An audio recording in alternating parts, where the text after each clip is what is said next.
scenario that is aligned with meeting Paris Agreement goals, emissions need to peak by about 2020, which we all know is a very, very short time from today, and decline steeply thereafter.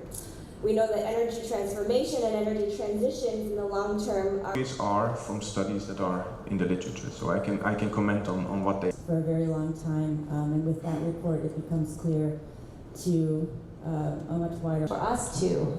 Right now, we're in transition in a federal government, so that's a question with not. And the importance of policy coherence, as you mentioned, on the internet. Have to worry about another thing. It's this sort of multi-thematic, multi-sustainable goal topics, because if you end up Answers. We said, there are 6 dimensions to feasibility, 6 boxes that need to be ticked, and the last 2 of those.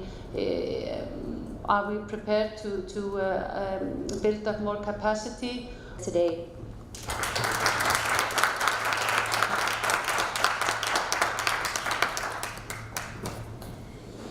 It's a pleasure to join you today at the closing of what has been a successful event which showcased many innovative technologies, business models, and effective planning processes. I was briefed very briefly by Elizabeth before she walked out, and I'm indeed encouraged to hear about the interesting sessions that you've had this morning, particularly the first session on innovations. And this is exactly what the Marrakech Partnership is all about, and we hope that we will continue in these efforts. First off, I would like to thank the Marrakech Partnership, who have worked hard in putting this event together, for working throughout the year to bring the latest developments, knowledge and expertise to this COP. I would like to also thank our distinguished speakers and panelists for sharing their valuable knowledge and experiences, and to all of you for actively participating here today. In a short time here today, we have heard from a number of stakeholders that have stepped forward to transform the energy sector. I'm also very impressed by the wide range of stakeholders who participated today, in particular the new faces. The coming together of different sectors and agencies is vital if we are to achieve the goals of the Paris Agreement.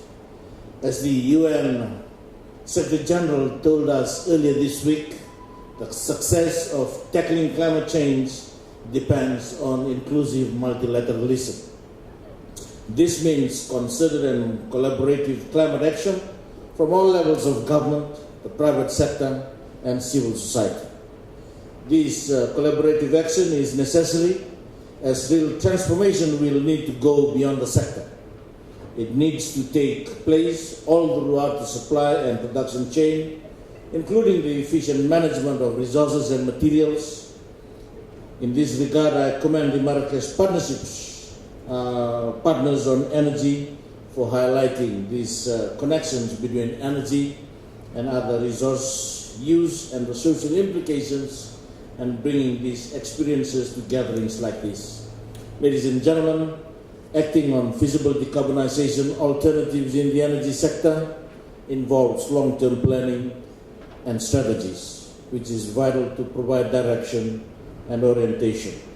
We urgently need to reflect progress in developing these national, regional, and local strategies and showcase initiatives and promote new approaches.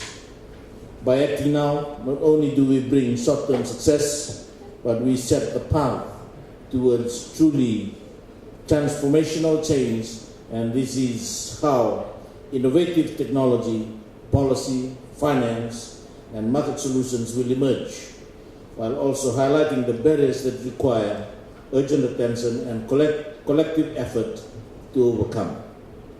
The Marrakech Partnership Video Help has this year convened people and organizations to demonstrate the power of multi-stakeholder partnerships. We firmly believe that the collaboration seen in the Marrakech Partnerships provides the foundation for the success of the Paris Agreement. And I once again wish to acknowledge all of you and thank you indeed for your contribution. The impact of the Marrakech Partnership is dependent on growing the number of stakeholders and initiatives across the world to take climate action. future success depends on continued delivery of commitments and the determination to raise ambition. We are calling on those who share our passion in the fight against climate change to align their work through the Marrakech Partnership. And I would like also to encourage you to participate in the regional climate weeks that we have initiated. We want to shift to the global south, and we have started with the African group, and of course Asia Pacific, and of course in Montevideo as well.